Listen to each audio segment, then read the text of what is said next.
안녕하세요. 인권연대 사무국간사 이광석입니다.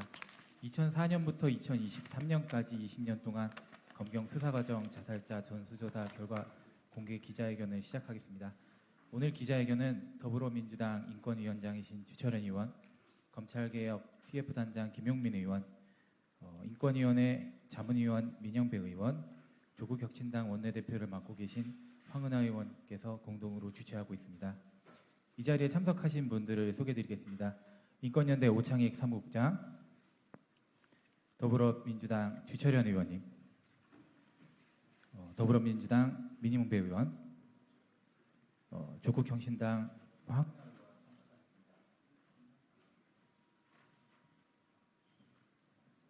순서는 인권연대 고유기 정책실장이 오늘 회견의 내용을 발표하고 나머지 참석자들께서 관련 발언을 이어가도록 하겠습니다.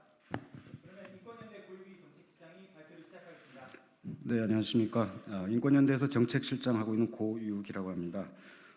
인권연대가 2004년부터 2023년까지 20년 동안 검찰과 경찰 조사 과정에서 자살한 사람들 현황을 전수조사를 했습니다. 그 결과에 대해서 브리핑 드리겠습니다. 인권연대가 이번 조사를 하게 된 것은 작년 말 배우 이성균 씨 자살 사건이 계기가 되었습니다. 인권연대는 올해 1월 2일 이와 관련한 긴급 토론회를 개최한 바 있고요. 여기에서 대책 마련을 이미 촉구한 바 있습니다. 인권연대 이번 조사는 2004년부터 2023년까지 20년 기간을 대상으로 하였습니다. 자원활동가들과 상근활동가들이 함께 진행했고 언론 보도와 관련 자료들을 참고했습니다. 그럼 조사 결과를 말씀드리겠습니다. 2004년부터 2023년까지 20년 동안 검찰, 경찰의 수사 과정에서 스스로 목숨을 끊은 분들은 241명으로 조사되었습니다. 한 해에 12명, 한 달에 1명꼴입니다. 언론에서 보도된 경우만 포함했기 때문에 실제로는 더 많을 것으로 추정할 수 있습니다. 이번 조사 결과를 정권 시기별로 분류를 했습니다. 진보 정권, 즉 노무현 정권 시기 4년, 문재인 정권 시기 5년, 총 110개월 동안 검찰, 경찰 수사 과정에서 자살한 사람은 88명입니다.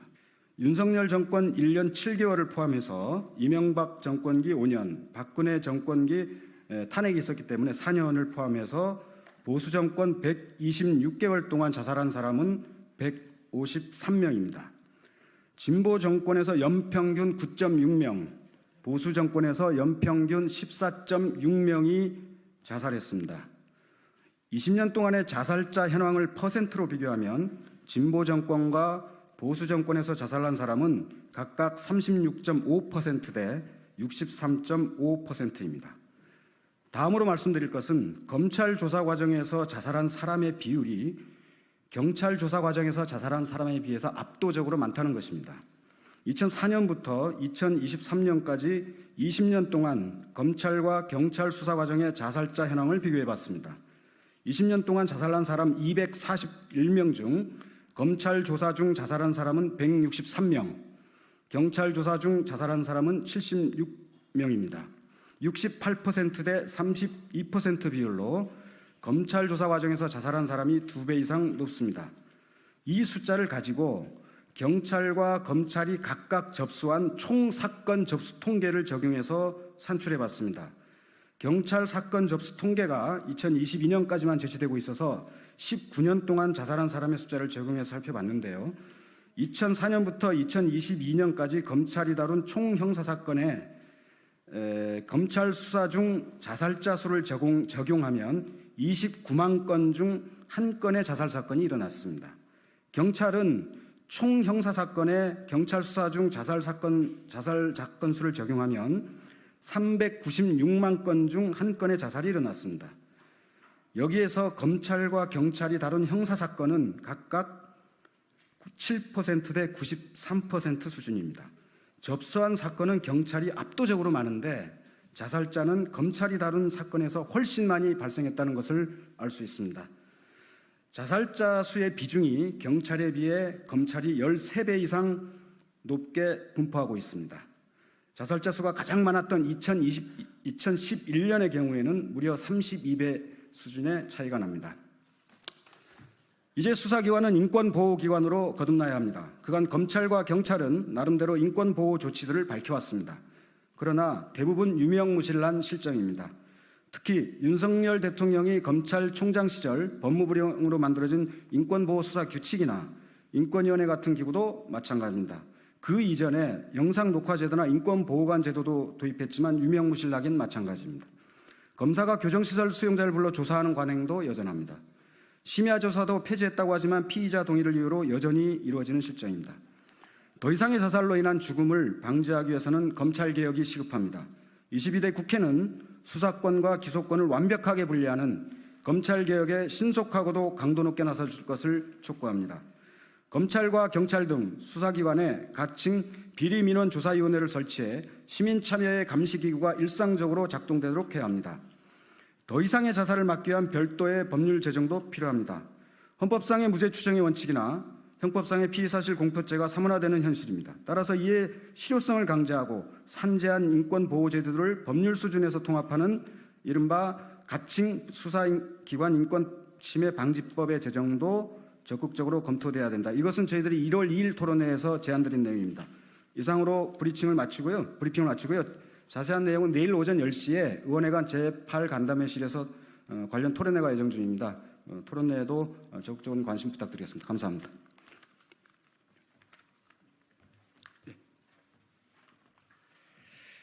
네, 더불어민주당 인권위원장 주철현 의원입니다.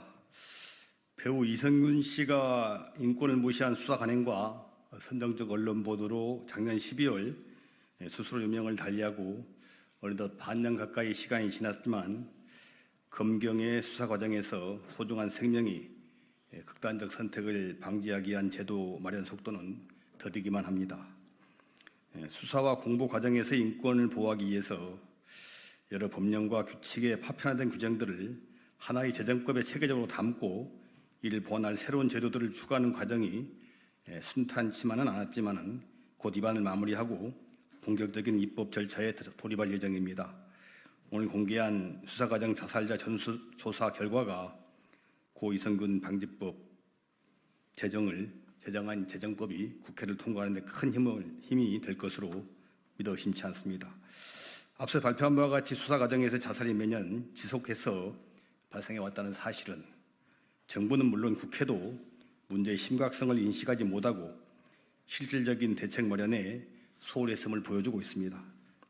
국정은 수사기관 입장에서 실체적 진실의 발견과 피해 조사자의 인권을 보호하는 일이 사실상 모순이다 이렇게 말할지 모르지만은 그런 역할을 해내라고 헌법과 법률이 수사기관에 막강한 권한을 부여한 것일 겁니다.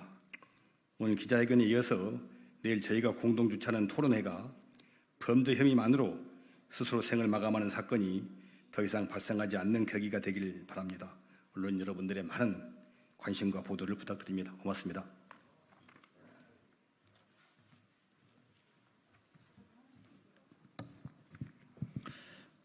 네, 조국혁신당 원내대표 황운하입니다.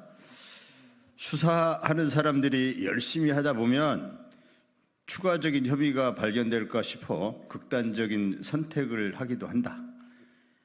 후보 시절 윤석열 후보의 망언입니다. 수사를 열심히 하다 보면 자살자가 발생한다는 그런 아주 저열한 인식을 드러낸 발언입니다. 이러다 보니까 그렇게 많은 수사 과정에서 자살자가 발생했어도 한 명도 책임진 검사가 없습니다. 지금까지. 그것이 무리한 별건 수사, 망신주기 수사, 여론재판, 강압수사, 회유 협박 등등 온갖 불법 수사 때문에 또 기소를 정해놓고 어떤 몰아가기 수사 때문에 그래서 자살자가 발생했다는 데 대해서 추호도 반성이 없는 겁니다. 검찰 특수부 공안부 수사 과정에서 특히 많이 발생합니다. 이들의 머릿속에는 무죄 추정 원칙이 없습니다. 그냥 목표를 정해놨으면 없는 죄를 만들어서라도 이제 기소를 하고 맙니다. 그렇게 하기 위해서 특수부 공안부는 확정되지 않은 혐의를 언론에 흘려서 여론재판부터 시도합니다. 여기다가 수십 수백 회 압수수색을 통해서 피의 조사자를 사회적으로 매장을 합니다. 또 재판부에 수만에서 수십만 페이지를 제출합니다. 재판부는 이 수만 수십만 페이지에 치여가지고 실체적 진실 발견이 현실적으로 어렵습니다. 검찰권이 어떻게 남용되는지를 걸러내기가 어렵습니다. 이 과정에서 바로 없는 죄가 만들어지는 겁니다. 이 과정에서 사건 조작이 수시로 발생합니다. 이런 과정에서 피의 조사자 개인이 검찰권에 맞서기는 정말 어렵습니다. 심적, 물적 피해는 감당하기가 어렵습니다. 그러다 보니까 자살자가 발생하는 겁니다. 윤 대통령은 그 전에 또 기소를 당하면 인생이 절단난다 이런 표현을 했습니다. 기소를 당하면 인생이 절단나는 건 이게 참 슬픈 얘기인데 이게 진실입니다. 이것이 모두 무리한 수사, 무리한 기소에서 비롯된 것이고 수사와 기소가 결합된 기형적인 검찰제도에서 비롯된 것입니다. 이제 검찰은 소추기관 본연의 역할로 돌아가야 합니다. 인권옹호기관 본연의 역할로 돌아가야 합니다. 검찰이 인권보호기관 본연의 역할로 돌아갈 수 있도록 수사와 기소를 완전히 분리해야 합니다. 22대 국회에서는 완전한 수사기소 분리를 통해서 검찰과 경찰의 수사 과정에서 희생된 분들 회원해드리겠습니다. 감사합니다.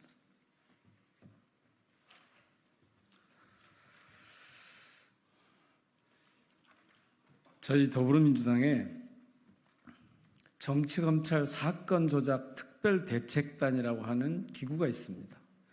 요즘 활동을 활발하게 하고 있는데요. 거기서 오늘 법안을 하나 발의를 합니다.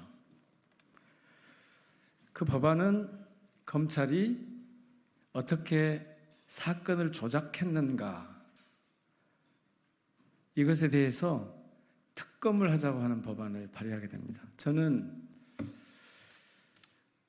검찰이 내부에서 범법 행위를 하고 이것을 특검으로 밝혀야 되는 이 지경까지 왔다는 검찰의 오늘의 이 현주소를 놓고 검찰의 존재 이유를 다시 묻지 않을 수 없습니다.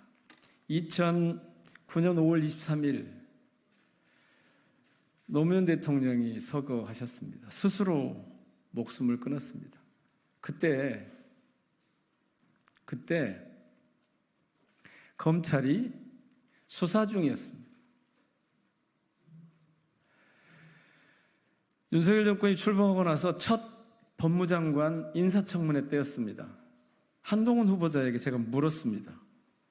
검찰이 결국 정치살인을 한 거 아니냐? 그때 한동훈 후보가 그렇게 답합니다. 시민운동 단체에서도 그러지 않았느냐라고.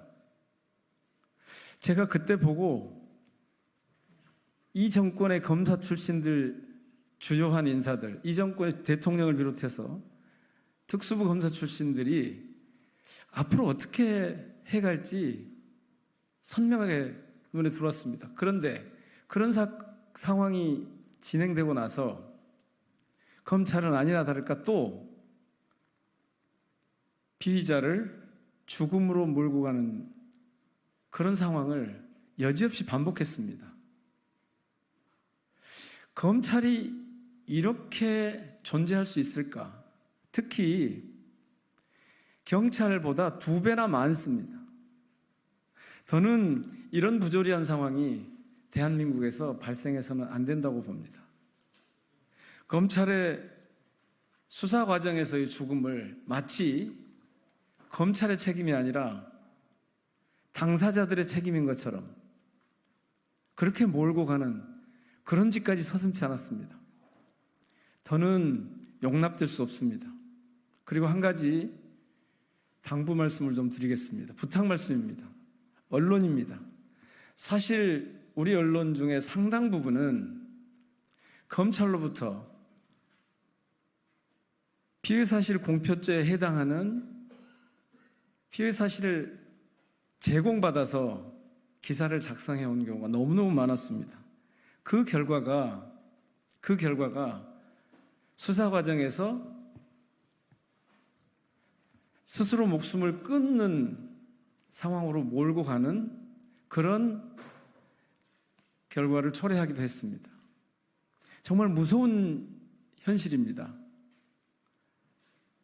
이 대목에 대해서 언론에서도 각별하게 주의를 기울여 주시기를 부탁 말씀드립니다. 고맙습니다. 인권연대 사무국장으로 일하는 오창익입니다. 저희가 한 석 달의 작업 기간을 통해서 파악한 건 241명입니다. 이게 전부는 아닐 것 같습니다. 숫자는 좀 더 늘어날 수 있을 것 같습니다. 241명의 원통한 죽음을 딛고 우리가 서 있습니다. 국가는 국가의 목적 달성 활동을 하는데 그것이 실체적 진실의 발견이건 국가 형벌권을 행사하는 것이든 간에 사람을 죽음으로 내몰면서까지 이뤄야 될 국가 작용은 없습니다. 특히 검찰에서 죽은 사람들이 많습니다. 여태까지는 검찰의 맹성을 촉구하는 것으로, 검찰의 태도 변화를 촉구하는 것으로, 또는 검찰이 이러저러한 인권 보장 대책을 마련하는 것으로 방법을 찾았습니다만 그것이 무망하다는 것 확인했습니다. 검찰의 수사권과 기소권을 완벽하게 분리해서 검찰이 자기 역할을 제대로 할 수 있도록 검찰의 활로를 틀어주는 것 말고는 이 어처구니 없는 죽음의 행렬을 막을 방도가 없다는 걸 확인했습니다. 내일 오전 10시에 토론회에서 뵙고 보다 자세한 말씀을 드리도록 하겠습니다. 감사합니다.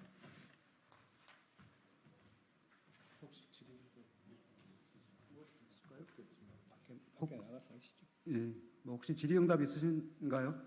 질의하실 분? 예.